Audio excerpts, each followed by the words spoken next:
I haven't done this in a while. Do you speak first? You I go do. Yes. Oh, all right.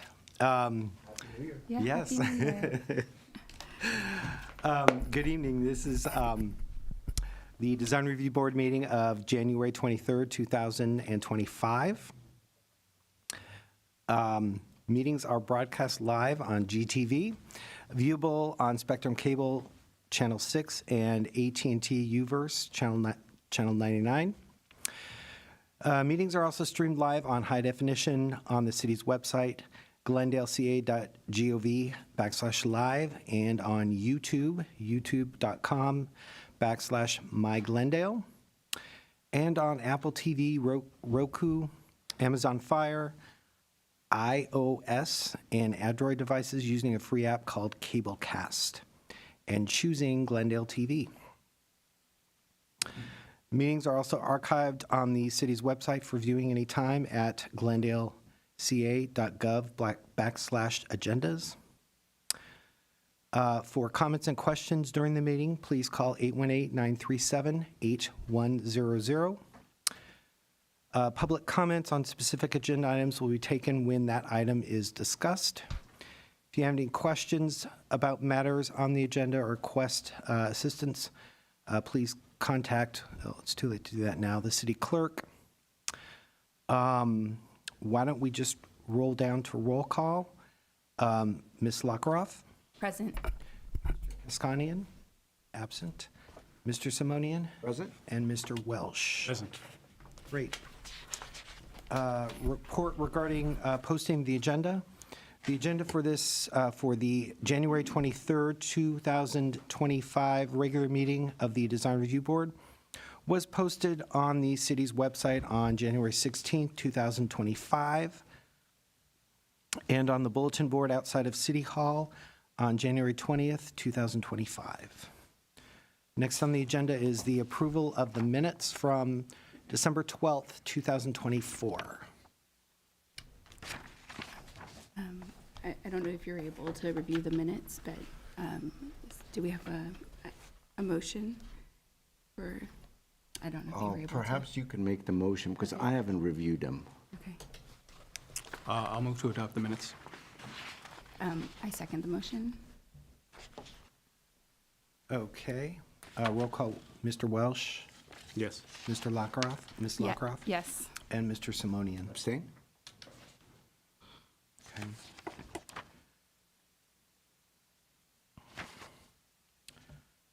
And then the next on the agenda is the election of the chairperson. For that, we will postpone to the next meeting until all of the board is here. All right. Oral communications. Do you have any speakers cards for items that are not a part of the agenda? I do not. Okay, great. And then next on the agenda, do you all have any comments for us? No. Okay. Yep.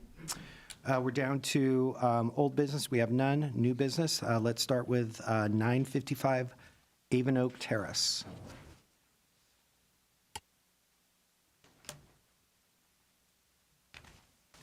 Please proceed.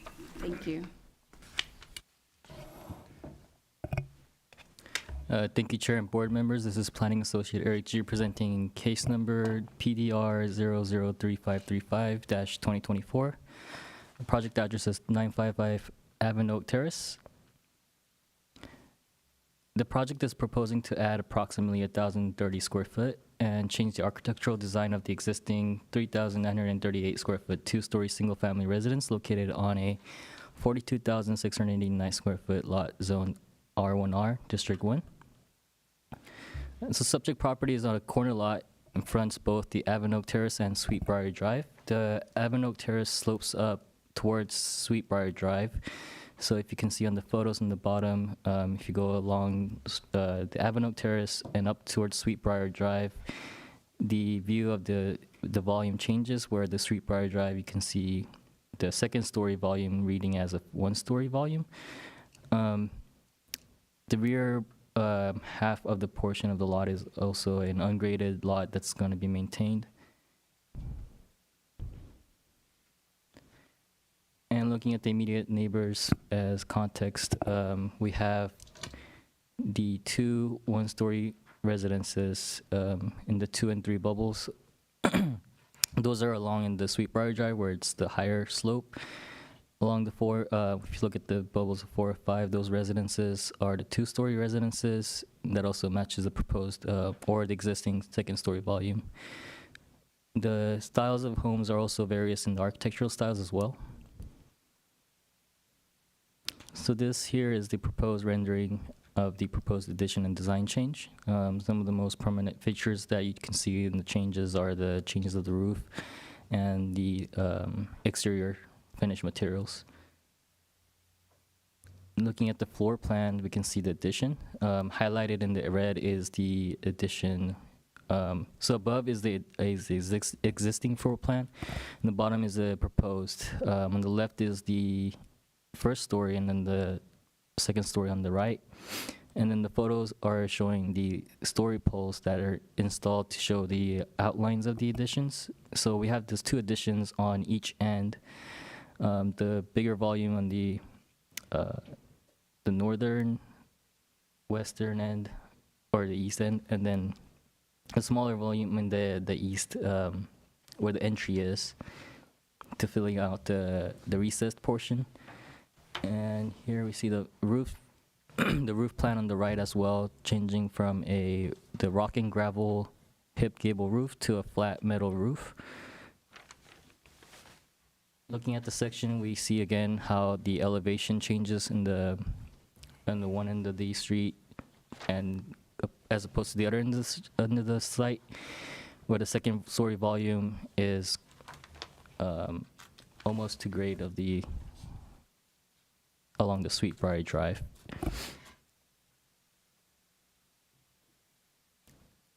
For the elevation, we can better see the facades. East elevation, north elevation, those are the ones that are facing the public street. Again, the change of the flat roof also helps to reduce the height from the existing, and it actually slopes downwards to where it's facing the street, so it actually helps minimize the perceived mass from the streets. The change of materials are also using high-quality materials, including the cedar wood sidings, wood doors, and stone tiles. One of the conditions that the staff proposes is that the sidings terminate and wrap around appropriately. So if you can see here, the siding kind of abruptly stops. Staff is recommending that they close fully. But that concludes staff's presentation, and we have not received any public comments. The applicant and the owners are present tonight to speak on the project as well, and staff is available to answer any questions. Thank you. Thank you. Can the architect please come forward? Oh, sorry. I'm so sorry. Hold on one moment. There are some questions for staff. Yeah, isn't the interior setback in the R1R zone 10 feet? 10 feet in the side setback and a 15 feet along the street. But correct me if I'm wrong, but the new addition there is within 5 feet of the property line. Let me double check to verify that.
Yeah. Yeah, it shows 5. So it is 5 feet, but this project was submitted prior to the code change, so it is still under the review of the old code where it allowed the 5 feet setback. It's what we used to call the 456 rule in terms of for additions to single-family houses in the R1, R1R zone. The setbacks depended on the height of the structure. If this were a new house, then a 10-foot setback would be required.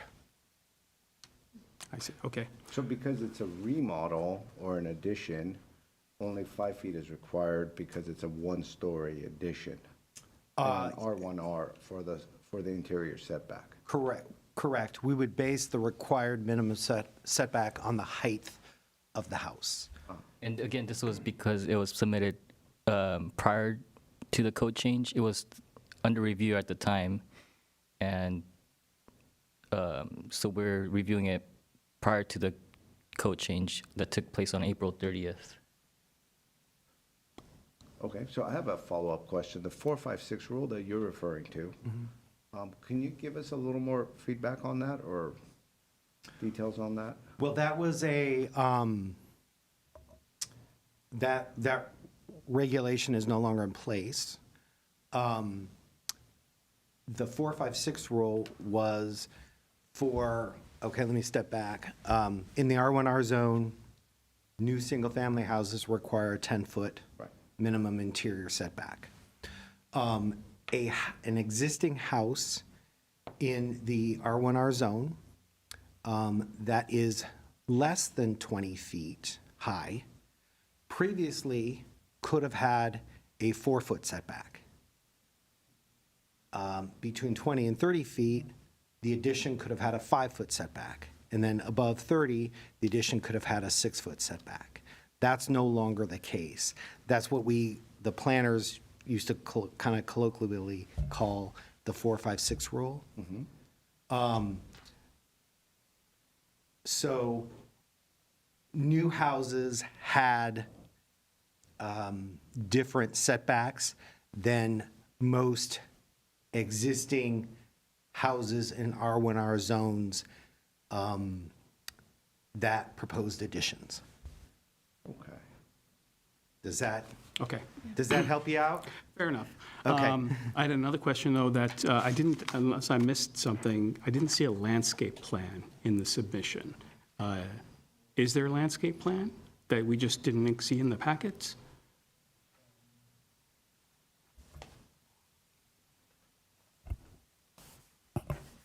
Landscape plans are not required for additions, just for new single-family homes. I'm not sure Okay. whether Yeah, it this one included it.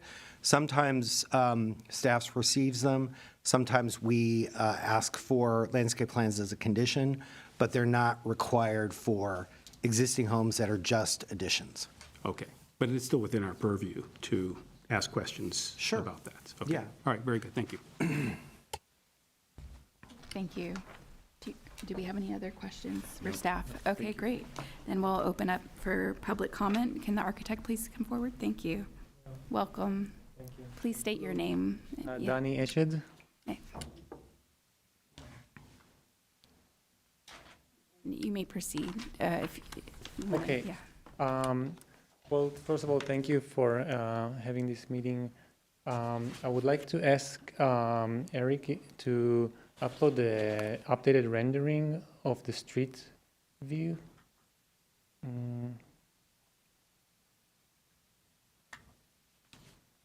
We're proposing a minor update around the entry, the front door.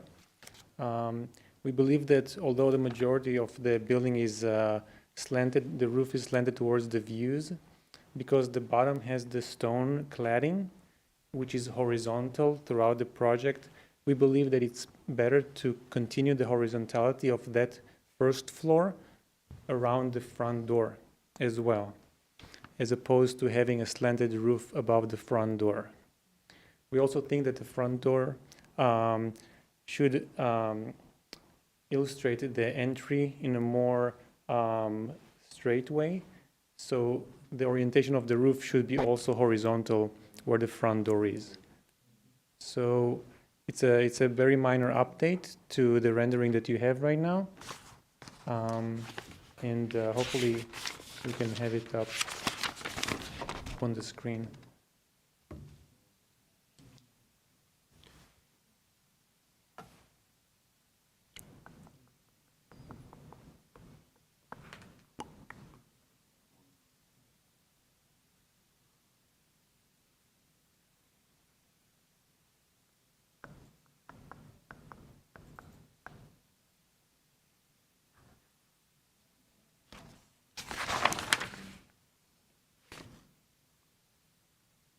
So while staff is looking that up, I have a question. The way it's depicted at the moment on the cover, so there's a flat deck that's not accessible above the entry, and then the stone material kind of acts as a parapet almost that Correct. wraps around, and then the metal canopy protrudes out. Correct. That's the vision at the moment, Yes. right? Okay. Yes, this is the updated rendering, and if you look at the one you have printed in front of you, you will see that the roof above the entry is angled. And we're proposing to keep the roof horizontal and consistent with the rest of the stone around the building, and also helping the entry feel more self-centered as opposed to moving sideways. And what's the material of that? It's not a metal roof called out. What's the roof surface, The roof is metal roof, including this flat area? yes, the flat canopy above the front door is metal. Okay, It's consistent with the window frames and the roof of the building. okay. I only ask because it's not called out in the plans as such, so, okay. If there's, I can respond to follow-up about the entry, our request to flatten the roof above the entry. I also wanted to address the comment of the planner or the planning department regarding the termination of the wood material. So there's a rendering showing the street, or the other street facade, and that shows how the wood siding is wrapping, in this one. So my understanding of the planner comment is that maybe it's better to terminate the wood siding closer to the corner. We're okay with, if I can move towards the rendering. I'm sorry, but you need to stay at the microphone, actually, because we won't be able to hear what you're saying. But if you could describe. Sure. Thank So if you look at the position or the placement where the siding terminated past the first window, we think we can work with the planning department and maybe shift that transition to the left of the first Could window. staff put up the rendering depicting the street elevation? Yeah. So what we would like to avoid, so me and the owner discussed this, and we're perfectly fine relocating the transition of the wood further to the left. So it's maybe to the left of that long window. We do want to avoid, however, continuing the wood siding all the way across the building, because then it would tie to the addition where there's also wood siding, which would just make the entire upper level wood siding throughout the building. So we personally feel it would be better to maintain the existing location or shift it to the left, closer to the corner. Are you actually planning to use wood siding or some kind of a composite material? We're planning to use wood siding. Okay. I'm not sure that's advisable, but. Yeah. So, If there is concerns, are you, are you still presenting the project, or did you plan on speaking more to your project, or should I open it up to questions to I completed your presentation? my Okay, thank presentation, you yeah. so much. Okay, go ahead. Madam Chair? Yeah. Thank you. So I have a question as it pertains to that facade. I think, and staff could verify this, but at least the way it's been for many, many years in the fire zones, you can't do wood siding. You would have to do some sort of a cementitious siding, such as hardy James Hardy or something like that, so there's a lot of Or product. composite material would probably Something, be okay. something of the sort, Okay. which you certainly can get that look for it to work. At the moment, the street facade is very blank, right? So we have an opportunity here to create some interest, and you certainly have provided quite a bit of interest from the entry side and the driveway side. What other thoughts have you considered for that facade specifically? Because that was something I was going to, talk about. Of course, extending the siding, whatever type of siding it is, all the way through, would perhaps create a more interesting visual language than just the corners with the existing stucco in the middle. But I'm wondering what other thoughts you can provide us with specifically on that facade that you think you've considered along the way.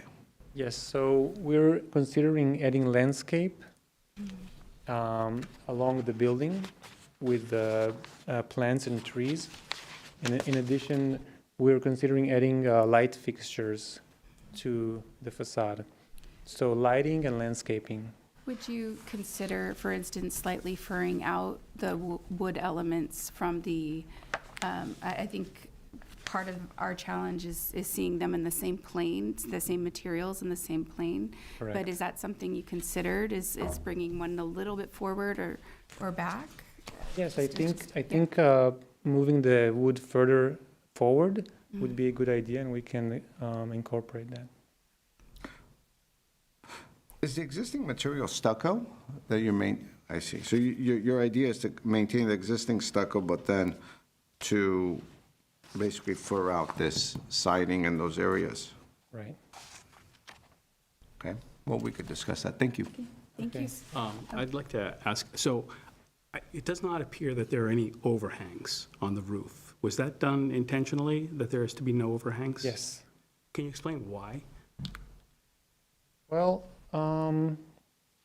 there's an overhang above the front door, which is below the roof. So we thought that would be complementary to the entry. As far as the building as a whole, I guess it's a design preference. I'm not sure if there's a pragmatic argument for either way. I personally think that a more enclosed shape has some modern appeal to it, which is consistent with the project as a whole. And how about the roof drainage, gutters along the street-facing side? How are those Right. envisioned to be done? So the drainage along the bottom of the roof would be recessed inward, so the gutter would be before the wall ends, so it would not be protruding outward and it would not be visible. So that it's in the wall. It's in the wall. Right, correct. Yeah. There will be a gutter along the line where the roof ends, but on the inside of the roof. Okay. The last question I had was, this part of the addition here, into this space here, it does not seem like you've made it so close to these walls that it doesn't look like it's accessible. So, but it looks like there will be floor area inside there, but completely blocked off. Is that correct? Or is there intention to be able to access into there for because otherwise it would be, a collection point for debris and leaves and things Yes, like that will be, it will be accessible. Those garden walls are low, Okay, and a gardener or someone can put a small step and reach to that level. We can also move that end of the wall closer or away from the addition, so there's enough space to pass from the deck to the back. okay. Okay, all right, thank you. Thank you. Sorry, one Oh, last actually, thing. I had another question, One sorry. last thing is, you mentioned landscaping and lighting at the front. I missed it. Was there a lighting plan included or I just was hoping you could walk us through what if you were doing drought tolerant landscaping or, what the plan was for. We didn't do a landscape plan. There's no proposed new landscaping, but unfortunately, it is true that we are proposing landscape along the back of the street. Right. we can provide that. As far as lighting, we do show lighting fixtures along the entry of the building, the entry door, but we can add those in the back as well. Okay. Just one last question. The existing house has 2 chimneys and 2 fireplaces there, but the new plans don't show any chimneys, but I see the fireplaces seem to be retained. So what's your plan for dealing with exhausting for those? I do recall canceling the chimney on the left between the existing house and the new addition. We're So would you be putting like an electric fireplace or something like that in there? No, the landscape, the fireplace on the left, where the living room is, where there used to be exterior stairs that we're removing, that fireplace we're removing. You're removing that fireplace? Yeah, Okay, we were all right. completely removing this fireplace. The fireplace along the landscape, orient towards the landscape, that fireplace is supposed to remain. It's on the first floor, so we don't need the chimney to continue throughout the second floor. That chimney can just be mechanically addressed without being visually an exterior element of the building. Okay. It's a gas fireplace, not a wood burning? It's gas. It's gas. Okay. Okay. Those are all my questions. Board Member Simonian? No Okay, more okay. questions. Thank you. So thank you very much. Thank you. Okay. And we do not have any other speaker cards for this project unless, is there anyone else that wanted to speak? Do we have any phone calls?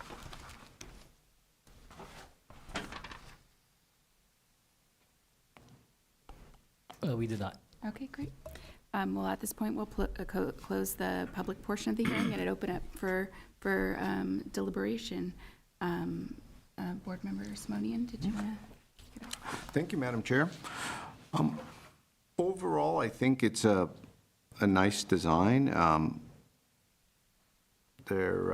All the details have been addressed, and you're using nice materials, and the overall language, I think, is fine. I do think your entryway is improved with the flat parapet that you've brought to our attention. There was something off before, so I do think that's a better solution. My only concern and thoughts are really on the street side facade, the blank wall at the back. I think at the moment, it's such a prominent corner. It is flat, and it's just stucco. There's an opportunity to do something, and if staff could put up the street facade or the street rendering that you had earlier, the stone on the driveway side, well, there was a rendering.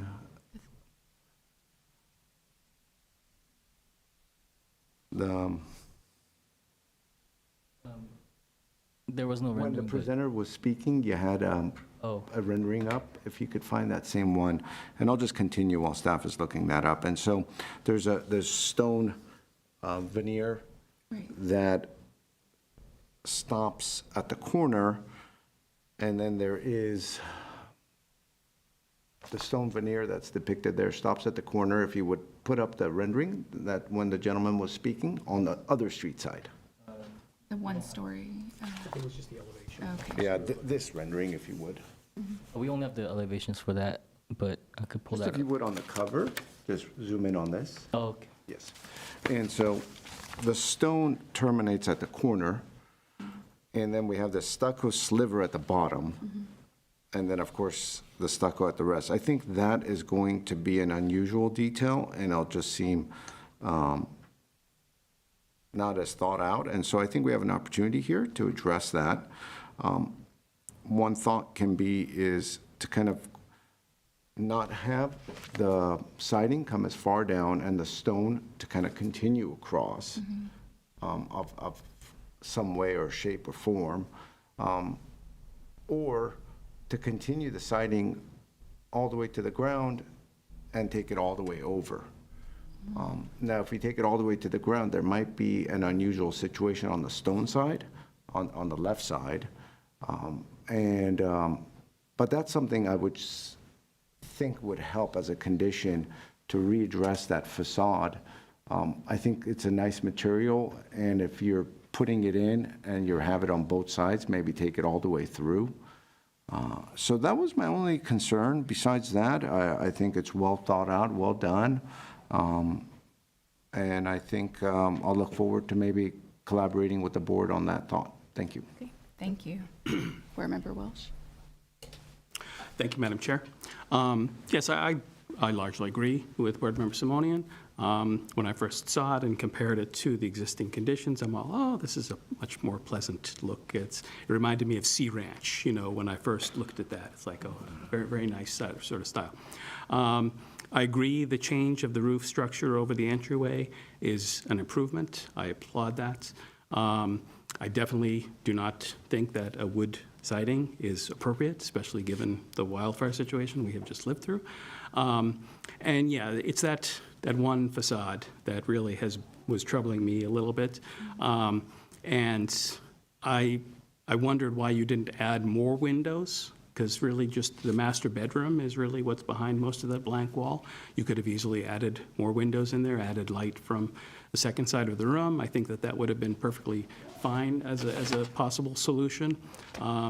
I liked the use of the metal fencing that was done, and I'm wondering, could some of that be brought in there as some kind of a feature element on that facade? Landscaping, which is why I originally asked about a landscape plan, because that would have helped alleviate it as well if we had saw a landscape plan for how to deal with that. So any number of these solutions could be workable in terms of helping that facade, because I think it is the weak point in the design. Otherwise, a nice design, a nice improvement over the existing conditions. So those are my thoughts. Thank you. Well, thank you, and I concur. I actually really like this design. I think I concur that corner is the one area that's problematic, and I think that a lot of the ideas that you both have mentioned could assist. So it's about crafting that condition. I like the idea of bringing the the stone veneer along the base across the bottom, just to give a little bit more detail. Even just that with the stucco above would help. And I think somehow if you are going to have two different materials in the same plane, I think they really need to be one needs to be brought forward or back a little bit. It definitely would make most sense if it doesn't continue all the way across, that should come forward I don't know, maybe 6 inches or some bit forward, so that there's kind of a purpose for the stop or a clear termination. And I do think shortening where that termination happens if it isn't continuing the whole way. I agree regarding materials. I think we're all really cognizant of fires and at the minute, and there are some great composites that are fire resistant, so that can look like wood, and so that would be, I don't know if that's a recommendation or a condition, but I'd like to see, that happen. I mean, there are other fun things they could do. We've done rake stucco, or there are other ways to do that. Something that. So I don't know if we want to leave it to the designer, but I think we're kind of all on the same page in terms of where we want to go with the conditions. Does anyone have? Seems like it. Yeah. Yeah.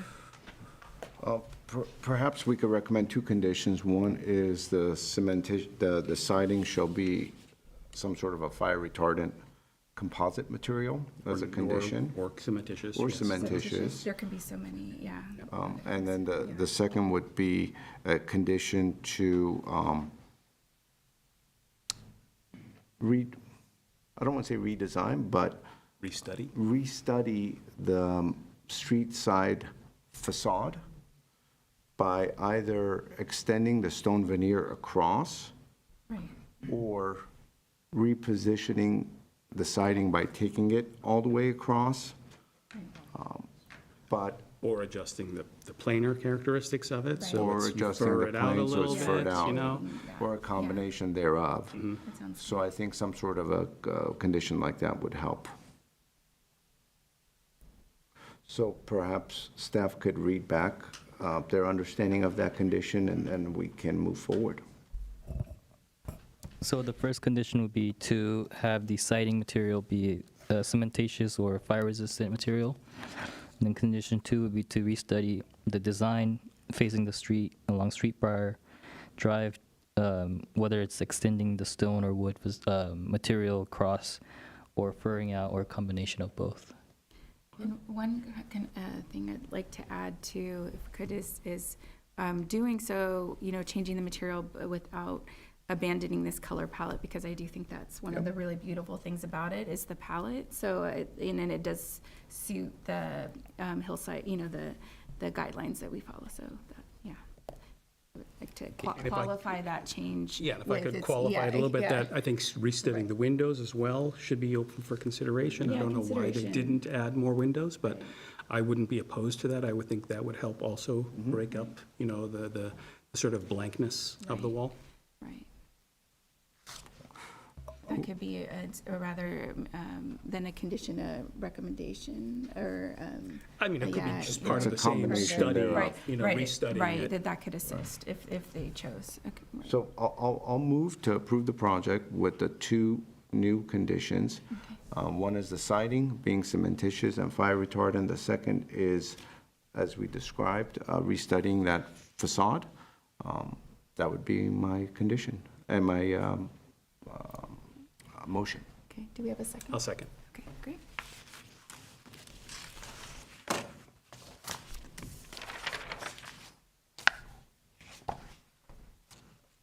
Okay. Sounds like we have, All right. it's passed. We'll do the roll call now. Mr. Simonian, Yes. Mr. Welch, Yes. and Ms. Lagroff. Yes, Thank you. Thank you. Motion carries. Approve the conditions 3-0. thank you.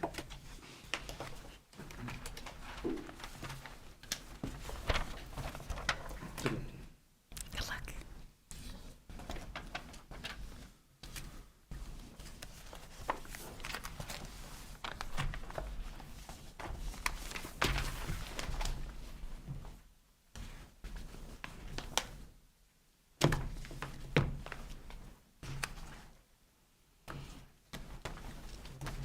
Thank you.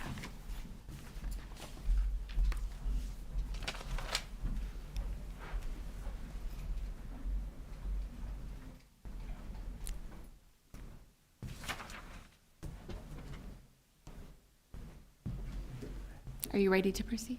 Thank you.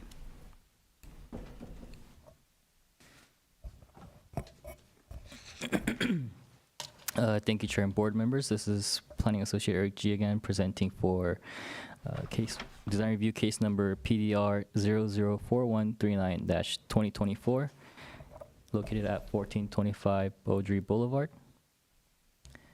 Project is proposing to demolish the existing single-family residence and garage to construct a new single-story, single-family residence with an attached 2-car garage. The property is located on a 10,640 square foot lot in the R1R District 2 zone. The subject property is a rectangular interior lot. It's predominantly graded, developed with a small portion of the rear that remains ungraded. The site at the rear that's ungraded slopes up towards the north, which sits in a higher elevation.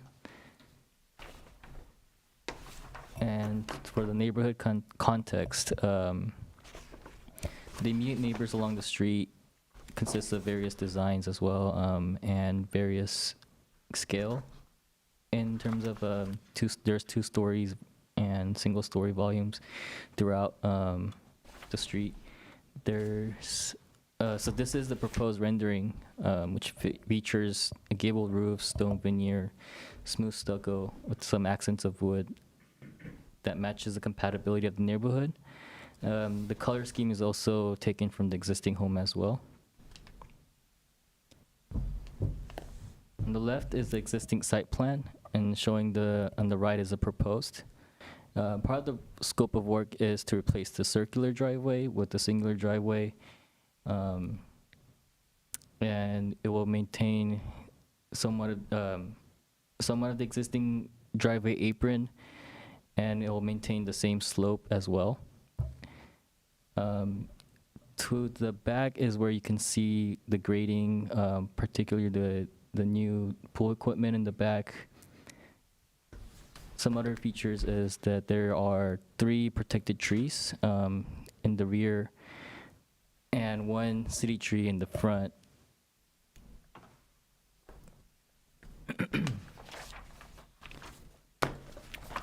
The floor plan shows how the front facade is broken up to reduce the massing. And while there is a single roof, it has enough variations that are proportionate to the design and the layout of the home. Here we have the elevation again to show the different material variations and the color schemes that are that matches the existing home and the neighborhood context.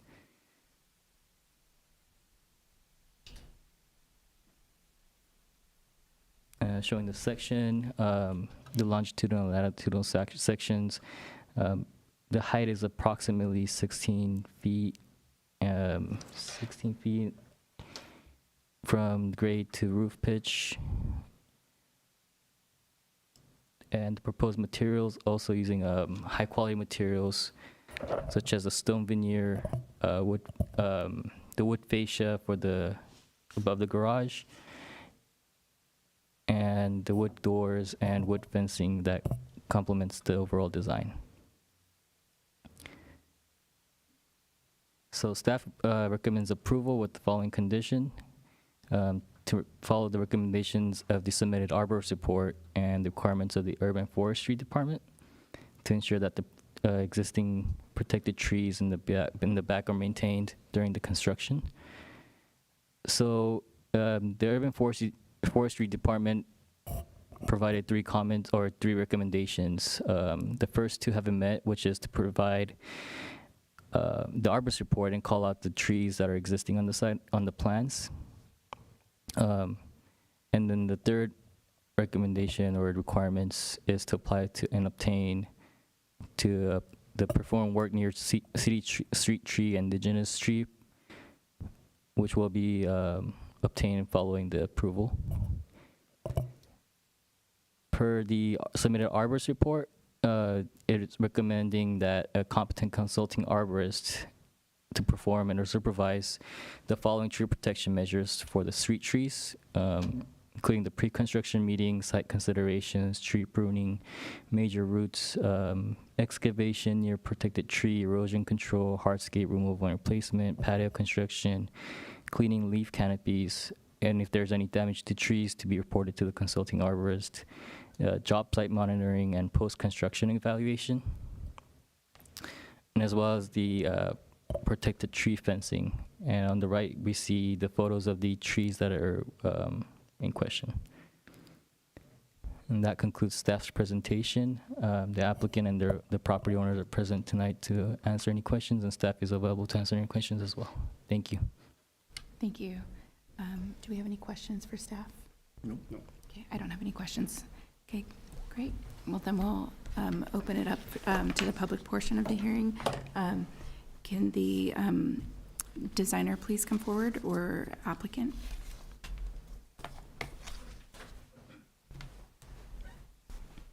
Welcome. Hi, please state your name. Alex Zarifian of Alex Zarifian Architect. Thank you so much for your time and effort in reviewing our project, and also thank you, the planning team, being with us along the way during the design process. I hope that our drawings told most of the story. I just wanted to sort of point out what was leading us throughout the process.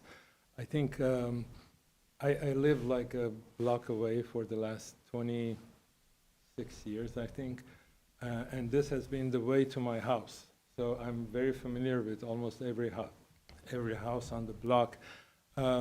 Basically, what we took our inspiration from was the boulevard itself. It's like the gateway to the Oakmont community. And what signifies it is the canopy of the trees, the large pine trees, which brings some sort of an understory scale to the entire street. So all of a sudden, as you're driving, as if life slows down. So it has a very unique quality. So we thought that this single roof idea will be the driving sort of big idea for us to create a canopy that once you're inside the house, you're connected to the rest of the canopies and you feel that you're in part of, you're within the Baudry Boulevard proper. And basically that was the main sort of driving light for us. And I hope that we were able to maintain a character that was so unique to the street.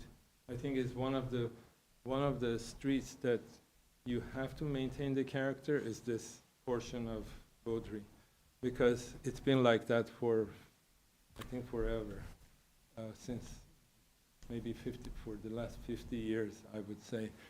So it was, for us, the task was very a tough one, because we tried to stay quiet and sort of connect to the neighborhood in a sublime way. I hope that we were able to achieve. If you have any questions, please. We have questions? The applicant? No, we do not. Thank you very much. Thank you so much. Thank you. Okay, well, we'll open it up for deliberation then. I should ask first, are there any callers? I didn't see another speaker. We do not have any callers. Oh, actually, you know what? I'm sorry. I do see one more. Alec, so, did you want, That was you just, Mr. sorry Zarifian. about that. No, that's it. Thank you. Okay. Would you like to start? Yes, thank you, Madam Chair. Well, thank you for that description of your thinking and process there. I really like that. When I visited the site, I was definitely struck by that canopy of trees and that feeling of sort of idyllic, serenity in the neighborhood. So I can appreciate that. And I also can appreciate the design. I think it is very understated, elegant, modest in scale. I think that it's, hits all the right buttons. I think it's respecting the protection of the trees, it's respecting the neighborhood, and it's removing the circular drive, which I don't like those, so it hits all the right buttons for me, so I support the project. I really have nothing to add to the design. I think it's very well balanced and elegant. Thank you. Thank you.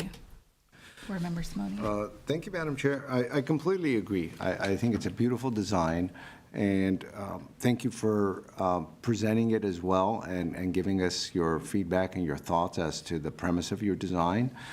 This is a special portion of the street, and the tree canopy is the canopy that is created by the trees is something different. You feel as though you're in the woods, and you have really designed something simple but elegant, which is not easy to do.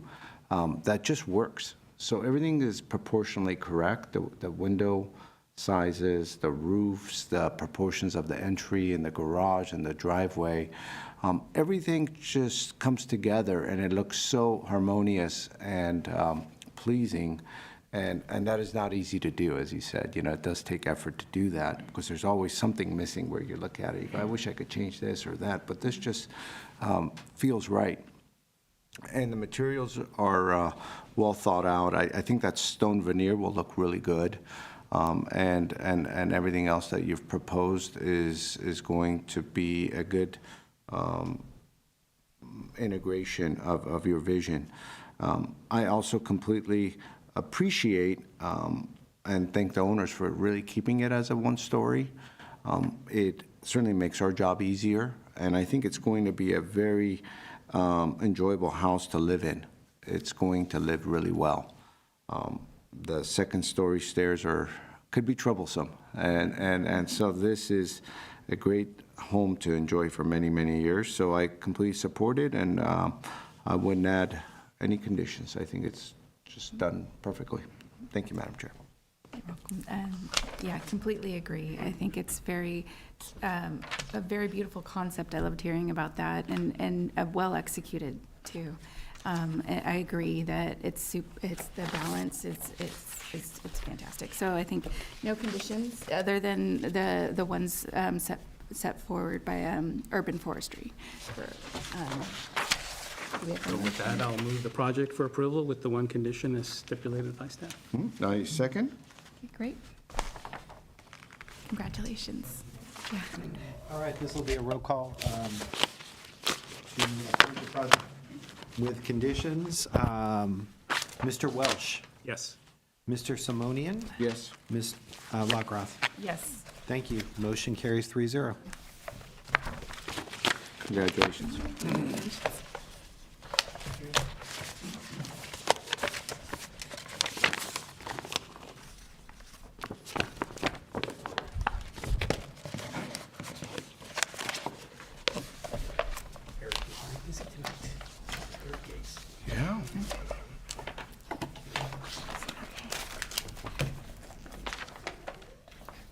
Are you ready? Great. You may proceed. Thank you. Thank you, Chair and board members. Again, this is Eric G. presenting for design review case number PDR-003793-2024 at 1410 Greenbrier Road. The project is proposing to, I'm sorry, give me 1 moment to update the PowerPoint.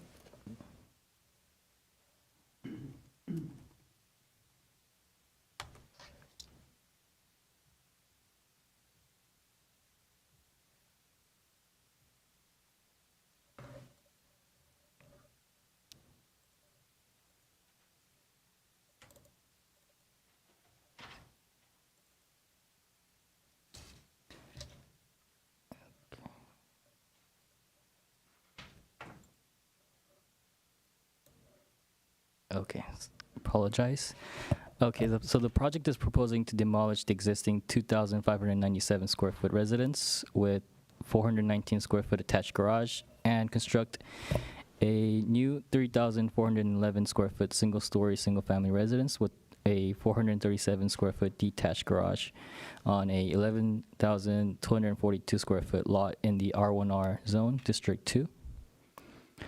The subject site is developed with a single-family residence, and it's on a mainly flat lot with some ungraded areas on the south side and towards the rear. For the neighborhood context, some of the neighborhoods in the immediate streets have various scales of majority of the proportions of the homes are made up of two-story residences and some single-family. Scaled back from the street. The proposed new residence is a modern contemporary design and features some wood elements and rectilinear forms. And it also proposes to replace the walkway and the driveway using permeable decorative pavers. Looking at the floor plan, the far right is the existing site plan, and to the left are the landscape plan and the existing site plan, or the proposed site plans. So the much of the footprint of the new development, the new residence is within the footprint of the existing, including the garage, still maintaining the prevailing setbacks of the neighborhood. Looking at the site context, there are some gradings proposed as part of this new home. Again, to the side, if you look on the bottom, we'll see the rear yard where a lot of the grading is being proposed. Looking at the cut and fill map or the diagram, this is the area that are in question in the photos. So highlighted here is kind of like the general proximity of the areas that are being will be graded. And looking at the site sections, we can better see the portion of the cuts.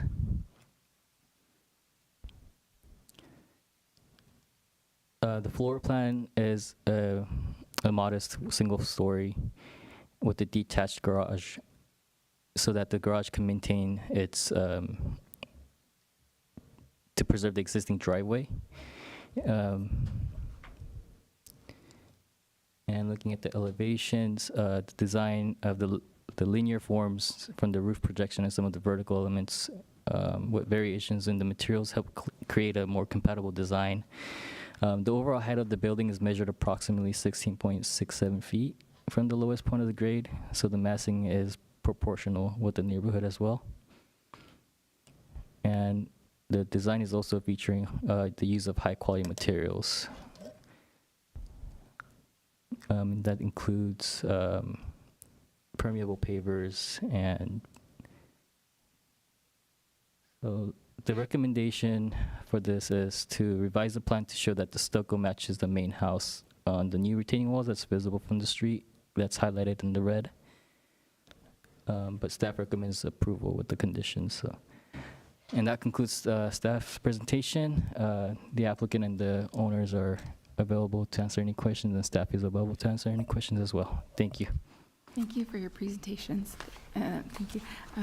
Do we have questions for staff? Okay, I don't have questions at this time. So we'll open it up for the public portion of the hearing. And can the architect please come forward?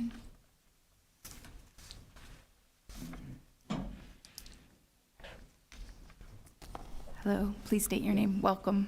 Good morning, Madam Chair, members of the board. My name is Sako Marcusi. I'm with Aldridge and Marcusi Architects. I designed this house for my son's friend, who's also just like a son. You know, he grew up with my son, so I'm very attached to this project in that respect. Labib, he wanted something more contemporary with a contemporary life. They're a young couple. They're having their second child. So initially, we were going to a major remodel, but due to the fact that these several lots along here, they're always flooding, and he's got mold and all types of issues with the house. We consulted a couple of contractors, and the cost of doing a remodeling was almost as much as putting up a new house. So we decided, okay, let's go with the new house. Initially, we had an attached garage, but due to the zoning regulations, we couldn't have an attached garage which was 5 feet from property line. So we had to detach it from. So what we did was we lowered the floor of the garage, maybe about a foot, so we have a gentler drive to the garage. And the elevation that we have, the height difference, allowed us to have that 5 feet separation from the building, both horizontally and vertically. That's why you see it, the garage sitting up front, below the canopy of the projected roof. The approach is simple. Basically, it's a south-facing building, so we have a large canopy, projecting over, glazed opening, which is to have some shade, and to create some articulation in the building. There's some lower elements that have a different finish than the higher stucco finish. And basically, what we see on the outside is following the forms that are inside. So sort of like the old form follows function, that this truly is following the function. So that was the approach to this design. And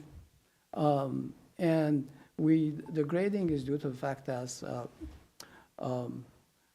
these lots were cut maybe in the 50s or 60s, and they're terrace lots, but we don't have any room to grow because of the slope of the side and the back. So what we did was just basically push the slope, cut the slope back, and put some short retaining walls to gain the additional floor area that we need for side yards and the backyard. Yeah. If you have any questions, please. Thank you very much. Do we have any questions for the applicant? No. I have one question. The kind of arch at the front of the property that's clad, what is the function of that? Well, it's basically, it signifies an entry. Okay, It's an archway, sort of symbolic, okay, and which is it has a down, has lighting underneath, so at night, it creates sort of a mood, when you're driving by. It doesn't have, it's not structural or anything, or it doesn't Actually, provide shade. As well as, I'm sorry, as well Yeah. as, we have a large overhang canopy, and that thick portion, which is projecting and supported by a column, actually, that's a structure that's supporting part of the projection of the roof up above. Okay, Yes. thank you. Thank you very much. You're welcome. Thank you. Okay. And we have the owner for, would you like to come and speak as well? Okay, great. Thank you. Do we have any callers for this project? We do not. Okay. Well, with that, we'll close the public portion of the hearing and open it up for deliberation. Board Member Simonian? Thank you, Madam Yeah. Chair.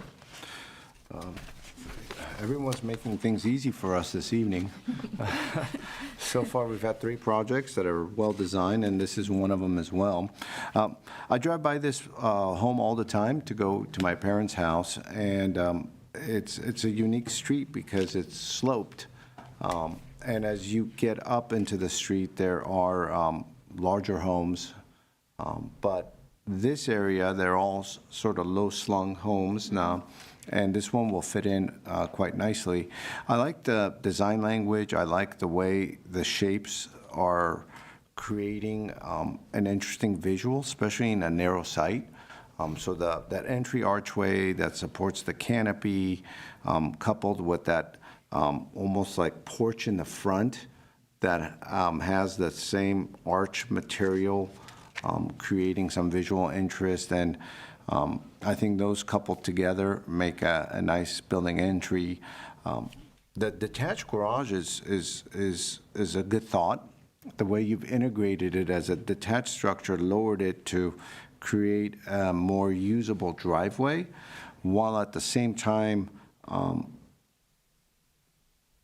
reducing the mass of the garage, I think works well with the design. Had it been higher, it would have been a very empowering component of the design, but the way that it's settled down and the way it's tucked away makes sense. When I was looking at the floor plans, I couldn't quite understand why it was detached, because there's the steps between the main house and the garage, and I was wondering why stairs had been introduced. But thank you for pointing that out, and it is a very unique solution.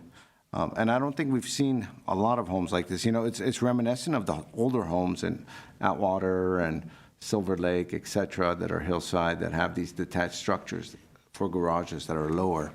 So it's been around, but it's reconfigured in a modern sense, and I think that's very nice. I do appreciate the lighting design as well as depicted in the renderings. Not a lot of people take time to do that, and I think that kind of illustrates the visual interest at night as well.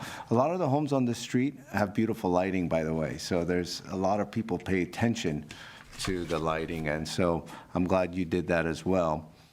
So overall, I support the project. Looking at staff's conditions, which is minor, I think that's a good condition to always have as far as matching the stucco walls to the overall stucco of the home. So I support the project, and I don't really have anything new to add to it.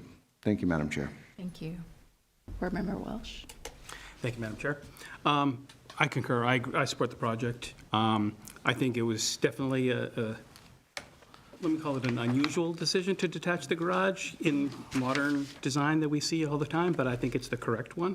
Not only do we able to squeeze that closer to the property line, but visually, I think it works with the whole composition of the massing of the structure. So I applaud you for the decision. I think it's the right decision. I also really like how you've broken it up with the materials and shapes. I think it's a very nice design. Again, modest in terms of scale. It's not reaching up to the skies and with a second story. I think it's, being respectful towards the neighborhood. Normally, I would call out like a big blank wall that you have on the left there, but it's so well done in terms of how the material is done, the color balancing, the others, so I think it works very well. I didn't particularly like the light being put on the middle of it. Normally, I think excessive lighting on the exterior is inappropriate. If it doesn't serve a purpose, like lighting a patio or a walkway, why have it? In this case, showing the nighttime renderings, I see that. Still don't necessarily like it, but I appreciate the fact that lighting it at night gives some additional balance to the design. And so for that purpose, I understand why it was done. So maybe for that reason it has a purpose, but I still would prefer uplighting as opposed to, from the ground as opposed to a wall-mounted fixture. But that minor quibble aside, I think it's been very well done, very well executed, nice design, so I'm perfectly fine with it. So thank you. Thank you. I believe, did the applicant want to say something? Sorry. You're welcome to, just one quick comment would be fine. The reason why the garage is not attached, it would have required a 10-foot setback, and being a narrow lot, it would have taken away from the entry and everything else that Right. happens to the left of it. So that's why, Okay. I just wanted to have. Appreciate for the additional Thank you. Sorry. context. Thank Sorry you. about Thank you. Yeah, but I concur with my colleagues that I think the design, I actually like the garage as placed, and the proportion, it's not, it doesn't overwhelm the house, which sometimes they do in the front there. So, no, I like the balance. I was at first a bit iffy on the arch because I like things that have function. I'm glad it's structural. And so I think that helps me. And then also seeing some of the other views that you presented today also helped as well. So, I support the conditions that staff, or the one condition that staff put forward, but otherwise I don't have any other conditions. Would anyone like to make a motion? I'll move to approve the project with the one stated condition that staff has.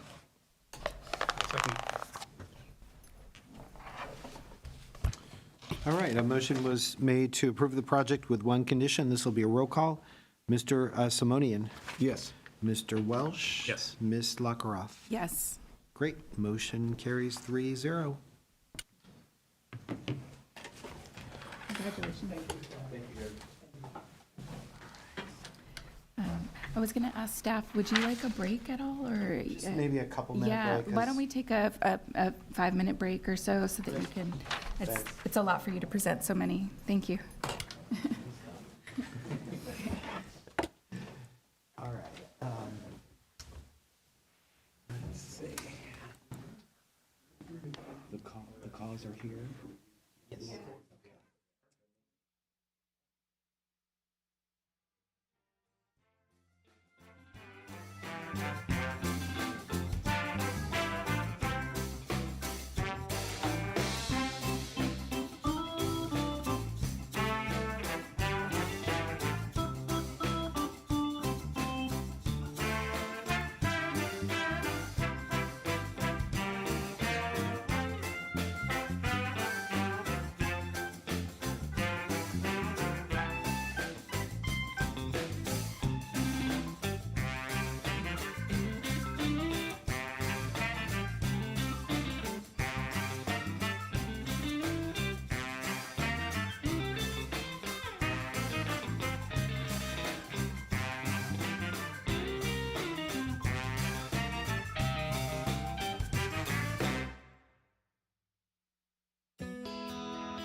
All right, good evening.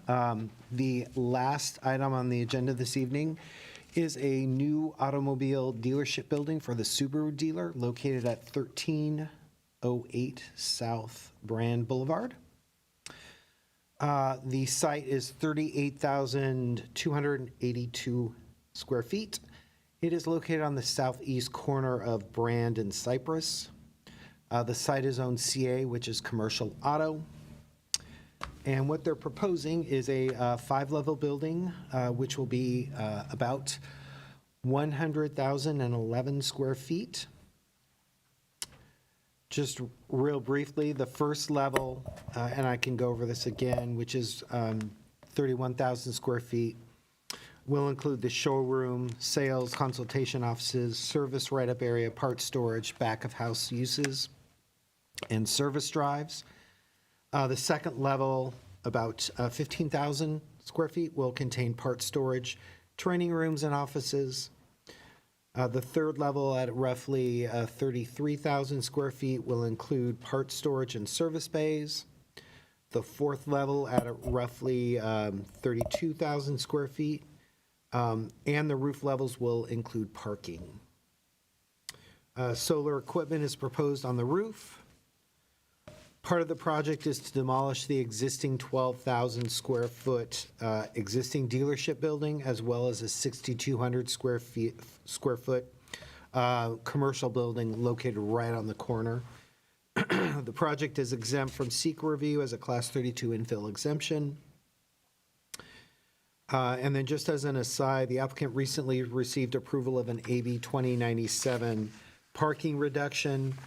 This allowed the automobile dealership to provide 107 parking spaces instead of the then 445 spaces that would otherwise be required. Since that approval, the city council has approved changes to the parking requirements for automobile dealerships. Previously, enclosed areas were considered floor area, which were parked. And so you had, in the present case, you had a lot of square footage that was considered floor area, that was parked, that was parking. So parking was requiring parking. That has since been rectified.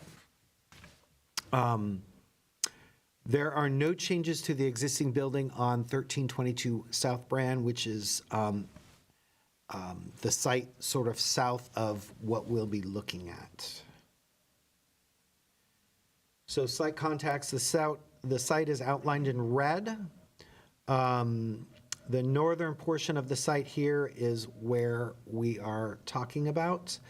This is the small 6,200 square foot commercial building that will be demolished, and then this is the existing dealership building, demolished and then replaced. This building here will not be changed. So this area of the site outlined in red is the new location of the proposed building.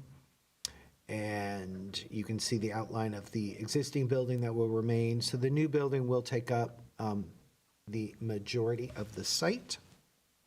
And then I'm going to quickly go through some other slides and then sort of go back and discuss the project in more detail. So this is the first floor with the showroom, the sales offices. In the front here, this is Brand Boulevard here, and then Cypress is at the top. The service drives and to access the rest of the building is in this area.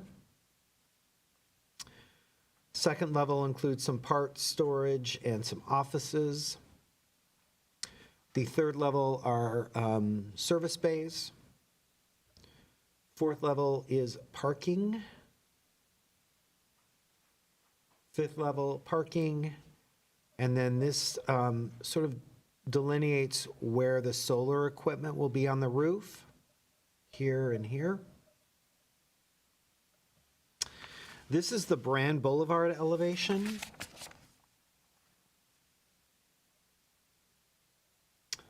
the north elevation, which faces Cypress. The east elevation faces a multifamily building existing. And then the south elevation basically faces the remainder of the dealership. This is a west rendering. Again, this is looking from across the street on Brand. This is sort of how it will look in the twilight. And you are looking southeast, so you can see part of the Brand Boulevard elevation and the Cypress Street elevation is over here. A material board. Landscape plans. This is sort of the western half of the site. The bottom of the slide is along Brand Boulevard, so there are street trees. There's some landscaping between the sidewalk and the building. And then Cypress Street is here, and again, the building is here with landscaping between the sidewalk and the building. This is the eastern half of the site. This area here is where the driveway is leading to the inside of the site. You've got some more landscaping that sort of softens the building on Cypress. And then the eastern facade is at the top, and you can see here there is landscaping that will sort of soften and buffer the proposed building from the multifamily, which is up in this area. So let me just step back in terms of just reviewing the site planning, the mass and scale, and design and detailing.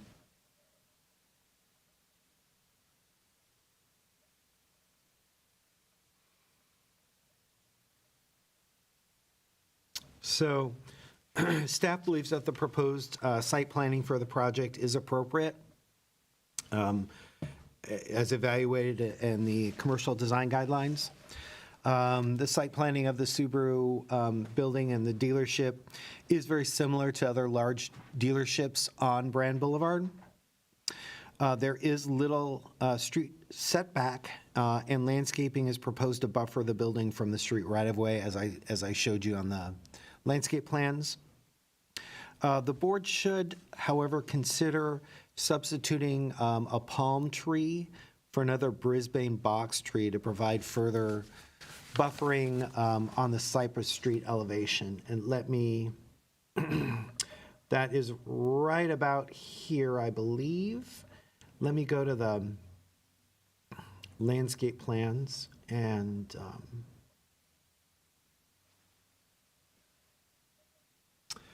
yeah, it's right in this area. They're proposing a palm tree, and staff believes that just having a more kind of robust tree there would soften and buffer the building from the street more. Let me show you where that is on the, it's probably easiest to, well, you can't see it on the rendering, but it's in this area where they're proposing the palm tree, and we would suggest, consider another tree.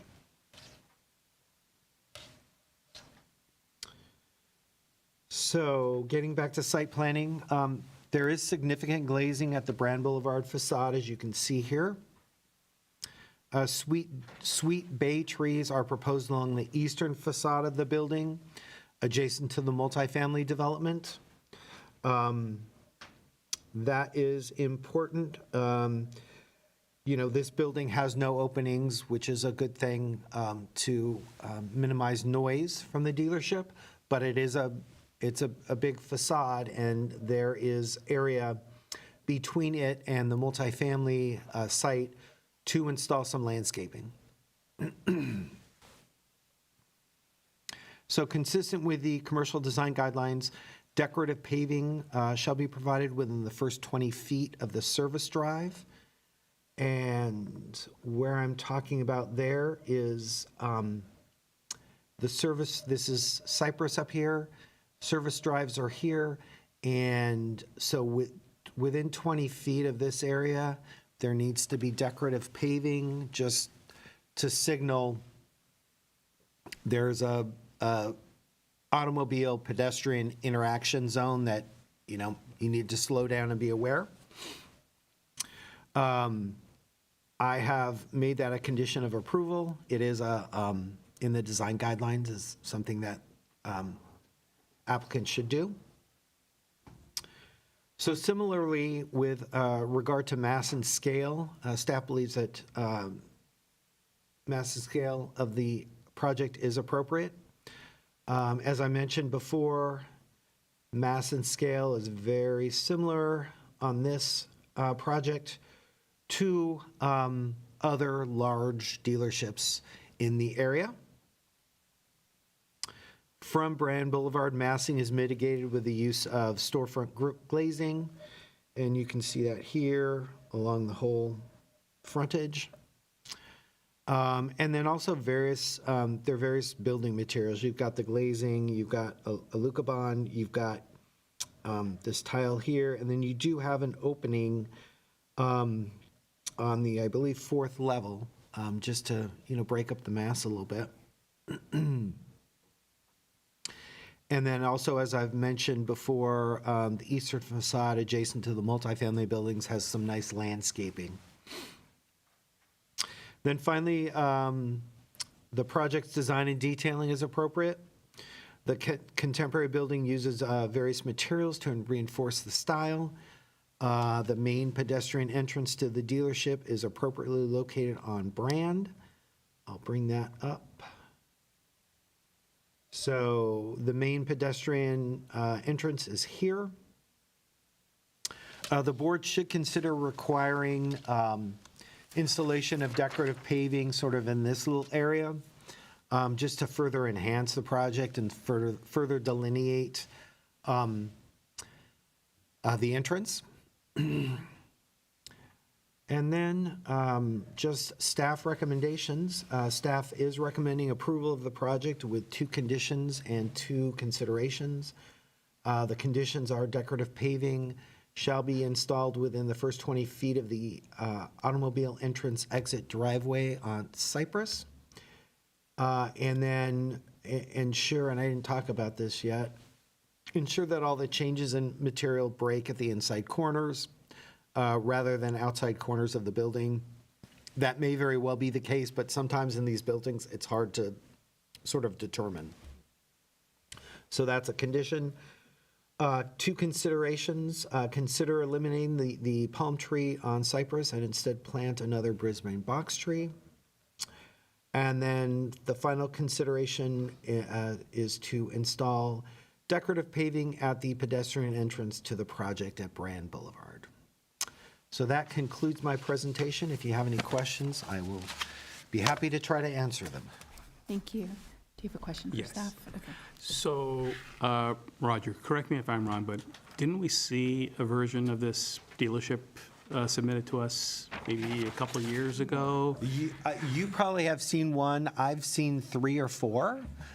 So can you just give a brief overview about why this is being presented again? I think that the corner building wasn't included in the lot before, if I'm not mistaken.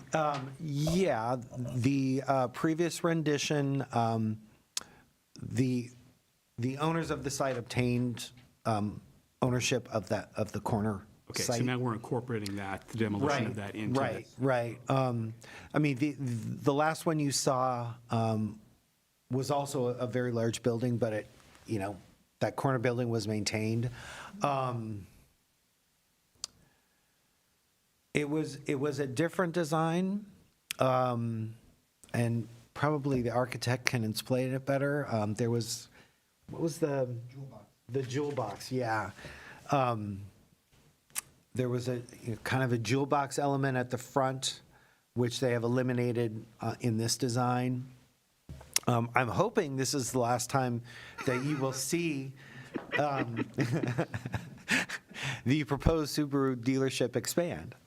Okay, thank you. Yeah.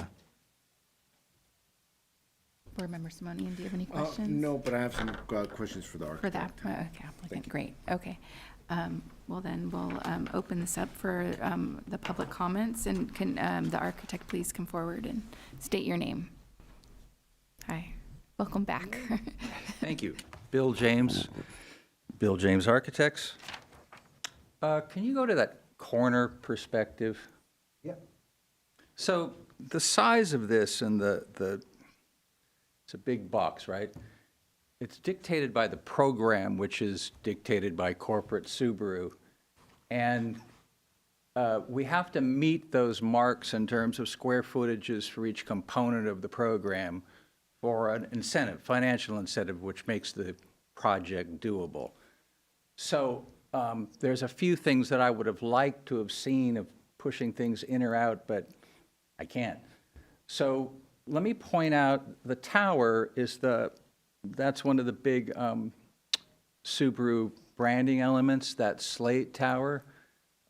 It's a wrestling match with their corporate mentality that they say, it can only be 9 feet. Well, imagine if that was 9 feet wide on a 70-foot building. So that is now 17 feet.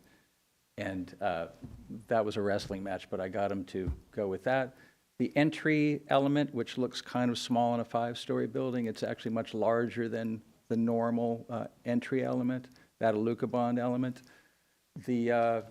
Again, to fight that boxiness, we set the curtain wall back from the structure, like 3 feet, so it sits on, the upper floors sit on a podium. The third floor is the service, and you don't want to create a tomb for the service people for numerous reasons. One, they'll leave and go to another dealership nowadays, but you also want to make a pleasant environment for them. So that's an obscure glass, and I brought a sample if you want to look at that. The upper Alucobond elements and those blue elements are part of the brand. And then we poked out that 4th level again to make it a little lighter there. So outside of the glass on that middle band, it's pretty much the corporate branding elements that we were obligated to use. So I'll take your questions if you have them. It sounds like you do. Yes, thank you. Board Member Simonian. Thank you, Madam Chair, and welcome back, by the way. So I have a couple of questions as far as the circulation is concerned. So we have the driveway entry off of Cypress on the north side that staff is recommending that we apply pavers to. And the way I'm reading it is you come in from Cypress, you go southbound, and then they have to do kind of a sharp turn to go, Correct. go up this ramp. Right, up through the building. Got it. And as they go, there's the mezzanine area, which is the offices on the 2nd level. And then when they get to the 3rd level, is really where the service bay is. Correct. And so is the service bay, has a diffused glass on brand, and it seems also on the south side. Is it Portions of it on the south and north. perfect? And then, so as far as noise is concerned, it's all enclosed, so you again, is that right? On the east side, next to that apartment building, correct. Yeah, okay. And so, the east side, and as far as the south side and the north side and west side, all that is really the opaque glass, right, around the service area? Service area is a combination of opaque glass on it's kind of U-shaped, right, on Brand and part of Cypress and part of the south property. And then we poked a hole. The left of the stair tower is a big structural shear wall there, which is the blank spot there. And then we poked open an area there and used the same glass to tie it in together. Nice, okay. And same thing on the south side. And so basically, the area that's poked open on the left side on the 4th level, that's on the 4th level, that's not even on the 3rd level, correct? Correct, but the The glass extends down into the. glass extends down, correct, so third and that is second level. correct. Okay. Yeah, those were my questions, just to get a better sense of how the noise was going to be muffled from the service area, and it seems as though you've done that. Those were my questions, Madam Chair. Thank you. Board Member Welsh? I would like to see that sample of glass. It is a translucent, it will allow light to come through, right? Yes? Okay. You know, something like that. Okay. And it'll probably take a couple experiments at the site to get it right, but it's a critical component both aesthetically and functionally, so this needs to be nailed. One more question, Madam Chair. So the third level is conditioned space, whereas in the fourth and fifth are not? The third level is not Is conditioned not. space. I see. It'd be kind of impossible with those ramps, right? Because you can't close it off. So it would be impractical to condition that third level. So that's what I was wondering is, how do you filter the air? Some of these cars will be running, et cetera. So, In and an then- auto dealership, there's a Carmon system where you hook something to the muffler? tailpipe and it takes it out. I see. Part of the mechanical system. So there's no heating or air conditioning on the third level? No, there'd be fans and I think it takes some time to settle into the dealership. I've seen them use swamp coolers in some dealerships for this situation, because generally the service areas are open. Okay, So it's very difficult to condition the space. okay. But basically, as far as noise is concerned, you'll have the opaque glass all the way around it, and then on the east side, it's solid. Right. Got it, okay. Thank you. So the last design that I remember was the one where you called it the jewel box, which in my recollection was like the key design element and something that I think we all really latched onto and really approved of. Did you attempt to pull something like that into it, or did your corporate style guide prevent you from even attempting it? It didn't work. The reason it worked in that previous design was that old building on the corner forced asymmetry. And so, in fact, there was one board member that was trying to make it symmetrical, and I was pushing back because it didn't work. And so with this, to stick that in there, it just seemed like you were glomming it on to get it in there. I also, as you may know, my building on the 110, which is that tower with the cars sticking out of it, and now everybody's stolen that idea, so I want to kill it. I didn't want to do it again.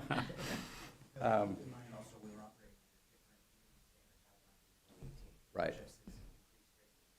Right. It just, I tried it because he wanted it, but it didn't look organic. It was like, just trying to slam it on there. So- But is the thinking that those cars displayed in those positions would be the equivalent of that? It's a little high-level display, or is that really Yeah, I'm not not sure. going I to be used mean, for that practically purpose? speaking, certainly if you're on the sidewalk, you're not going to see those. But down the street, you would. And if they're illuminated and you stuck the right candy-colored cars up there, it would work like that. So the dealer, his father, pointed out is that a Porsche dealership in down? Yeah.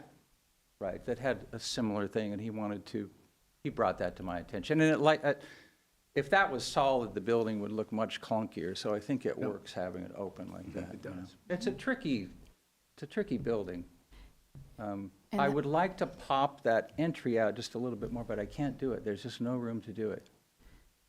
So, Can I ask the very specific slate pattern, is that dictated by your branding, or are Correct, there any yeah. variations on that available? they give you the pattern, and you're supposed to stick to it. You know what I mean? I think it's if you look at the materials board, I Yeah. think that's taken right from the corporate guidelines. Yeah. That's their pattern that they want. Okay, Well, you can even see how they've laid it out with the letters, right. It's very specific. very specifically. And then back to can you show the rendering one more time? Just noticing, for instance, maybe there was one more. Yeah, that one's helpful.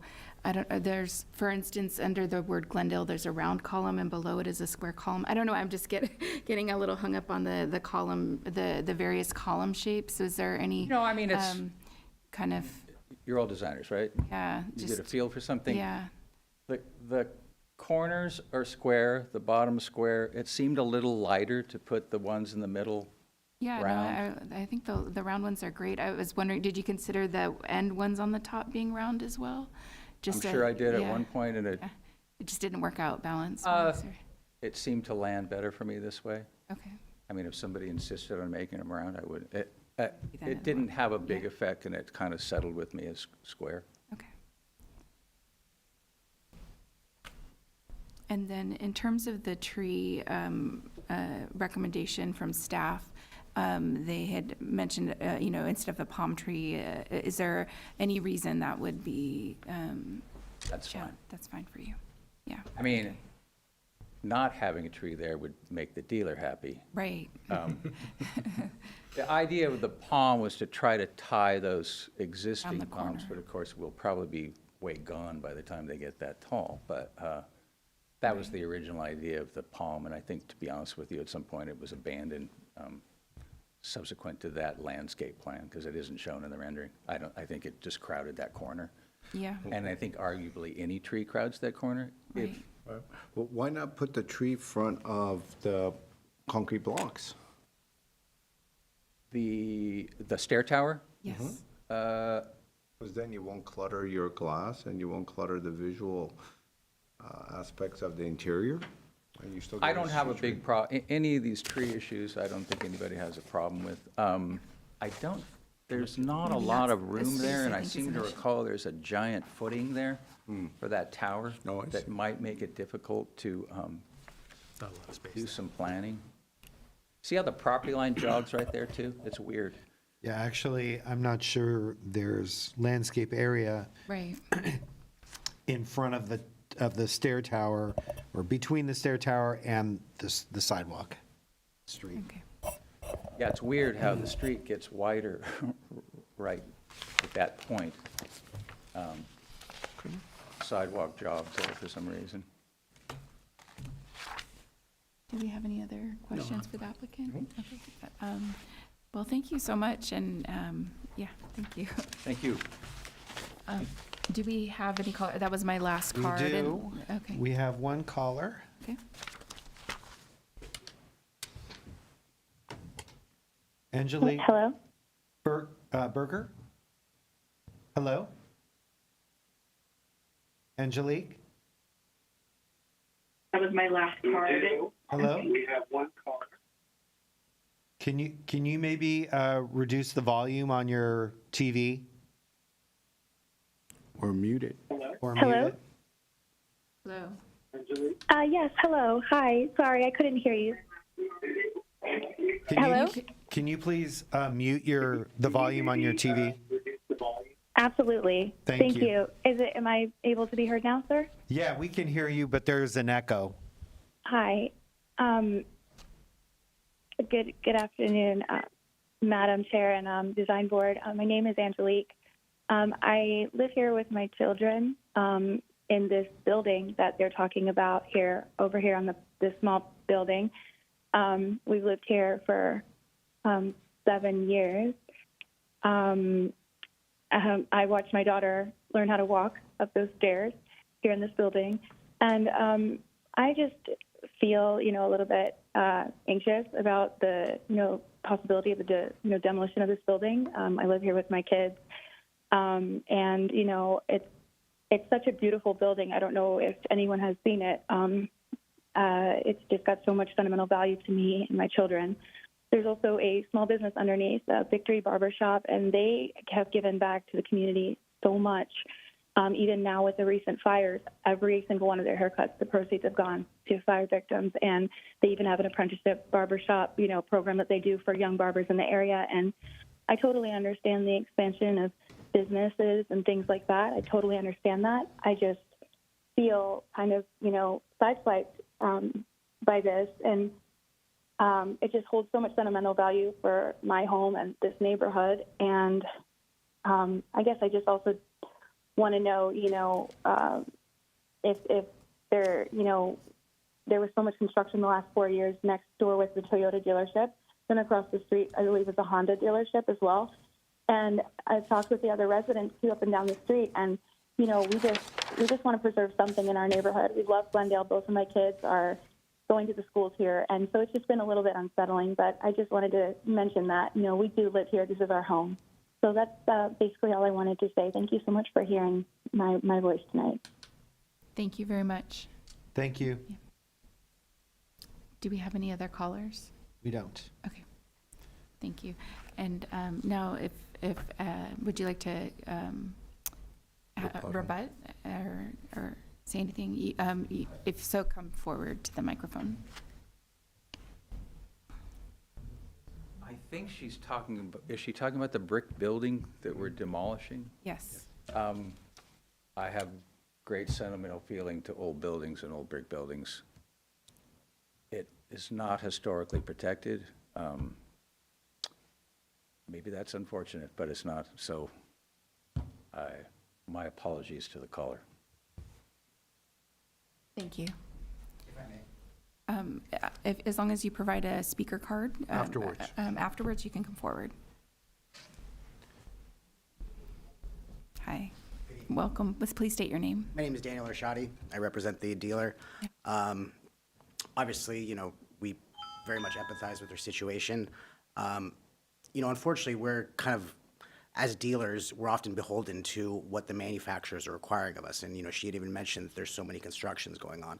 And, they put an enormous amount of pressure on us to expand our facilities and do those things. And basically, if we don't do those things, then they're holding inventory from us, and they're, keeping incentives away from us. And they can very easily make our lives difficult, unfortunately. Bill had even mentioned earlier that there were certain things we had to do to receive incentive money, which that is a portion of it, but the big portion of it is they have these minimum standard operating guidelines, which this is based off of now what they're projecting for 2030. And part of the reason why we had to design it in such a way to really maximize every piece of square foot that we had there. And that was part of the reason we had acquired that building, was because that was really the only way we were able to incorporate that and meet all of Subaru of America's requirements for us. For what it's worth, the barber shop that she mentioned, they are moving out at the end of May. So they are relocating themselves. Again, we truly do empathize with their situation and everything. For us too, obviously we're putting a huge investment into this.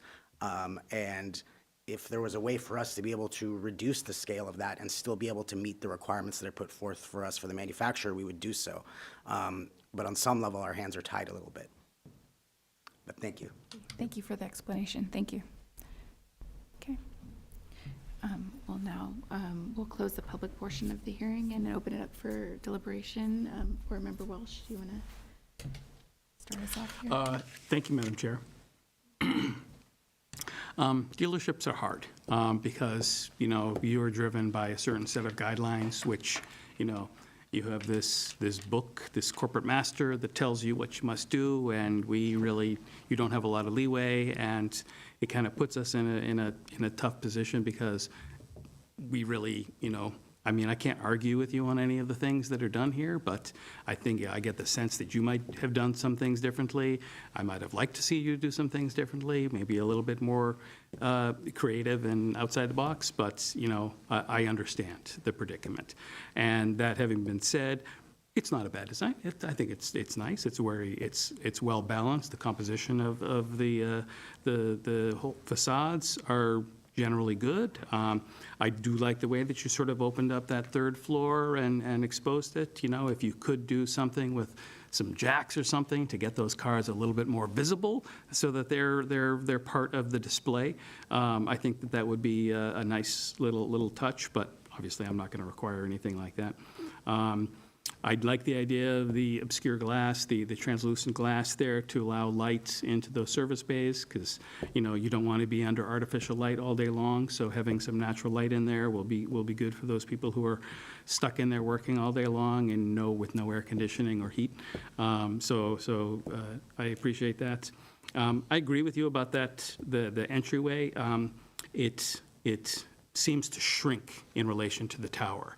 And it might be nice to have some element to make it a little bit more prominent, to stand out some, or in some measure.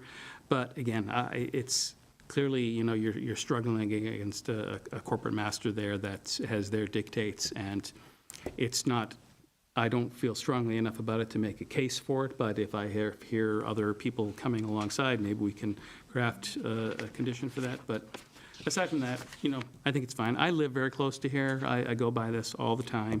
I commiserate with the lady who lives in that building. It is a nice little building. I have always admired that sort of, you know, beautiful little facade that they have on the ground floor and the brick units above. And it's nice to hear that some nice families are living in places like that. The city used to have a lot of those kinds of homes, you know, second story above retail, that just doesn't really exist anymore. So it's a lost form of housing, generally speaking, in the urban environment. But, you know, this is a street of cars, of dealerships. You're competing. You know, Honda is one-upping you. Toyota just one-upped you. I hear Mazda is planning to do the same. So, you know, I get it. So with that, I'm happy to move the project forward, but I'd like to hear what my fellow board members say. So, thank you. Board Member Simonian. Thank you, Madam Chair. You know, I think I mentioned it on the last case where things are easy for us tonight, and I think this is one of them as well. I remember the project last time that it came through, but I don't remember the details as much. So I'm kind of looking at this as its own presentation. It did look familiar to me, but I don't really remember all the details from the previous one. But I'm looking at this as it states today. The proportionality of the design, I think, took some effort to get there, and it works quite nicely for a dealership. Usually these dealership projects that come in front of us are very bland, and there isn't really much that the architect could do, or maybe the architect didn't put as much effort in. I could tell that this project, there's been effort put in,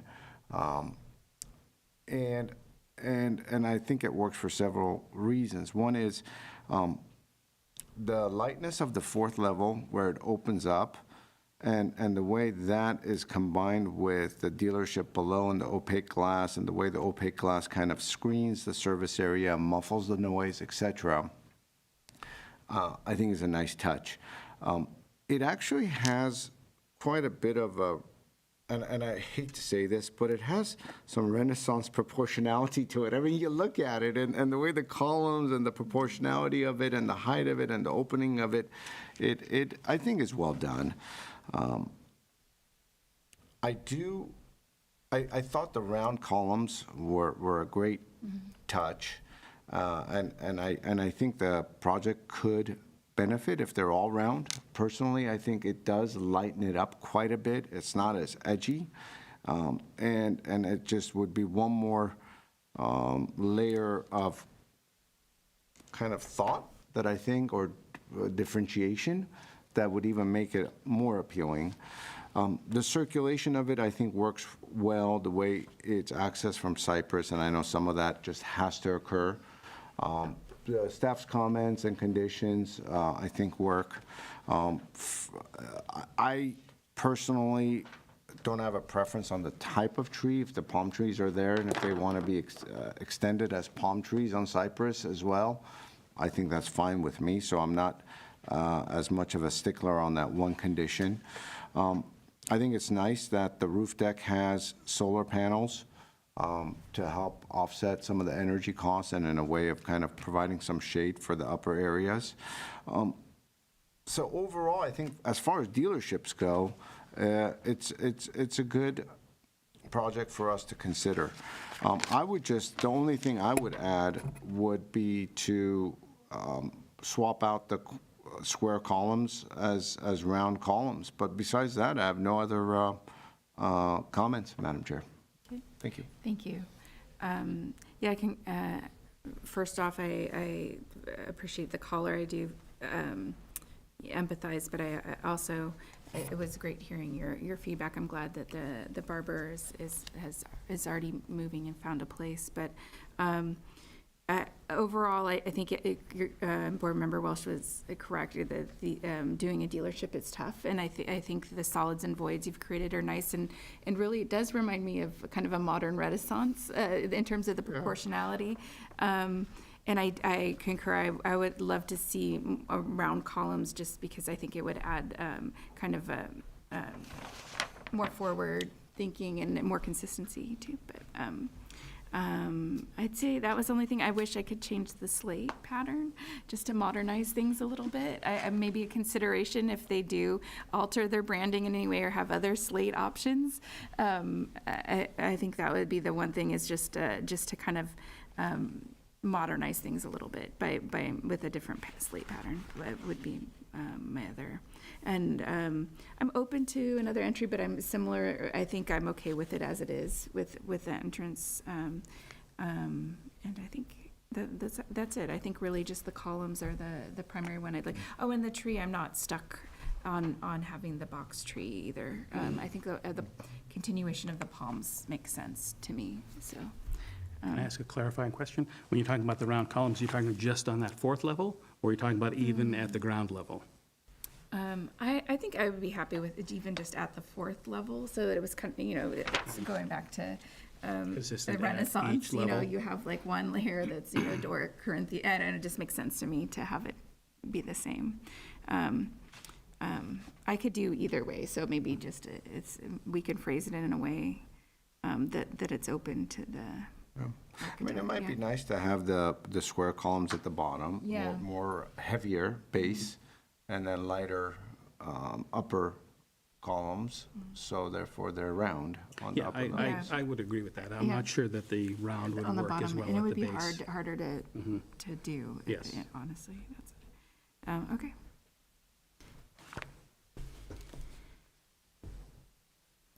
And do we want to have a motion? Or? Well, I think staff had two conditions and two considerations.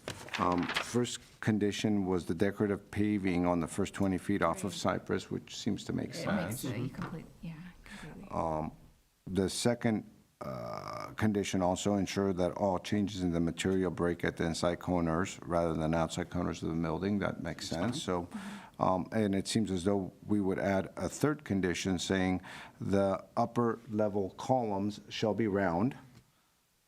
Right.